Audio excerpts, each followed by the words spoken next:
MIGO enter చేయగానే ఇక్కడ ఇంకో ఆప్షన్ ఉంది, డిస్ప్లే అనే ఆప్షన్ ఉంది. మనం డిస్ప్లేలో పెట్టగానే ఇక్కడ డాక్యుమెంట్ అని వస్తుంది. మన డాక్యుమెంట్ నెంబర్ ఎంటర్ చేసి GRN నెంబర్ ఎంటర్ చేసి ఎంటర్ చేయగానే చూడండి వెండర్ జనరల్ డాక్యుమెంట్ ఇన్ఫో అని కొత్త ట్యాబ్ యాడ్ అయింది అనమాట. కొత్త ట్యాబ్ మీద క్లిక్ చేస్తే ఇది ఇక్కడ FI డాక్యుమెంట్స్ అంటే ఫినాన్స్ డాక్యుమెంట్స్ ఇస్తుందండి.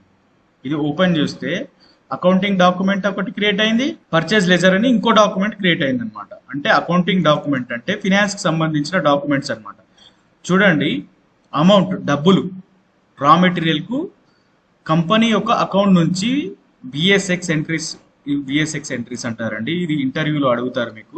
ఒక క్వాంటిటీ అనేది మనం GRN చేసుకున్నప్పుడు మెటీరియల్ మేనేజ్మెంట్ లో ప్లస్ ఏదైతే ప్లస్ అవుతుందో క్వాంటిటీ అది ఫినాన్స్ బుక్స్ లో వాల్యూ మైనస్ లో అవుతుంది.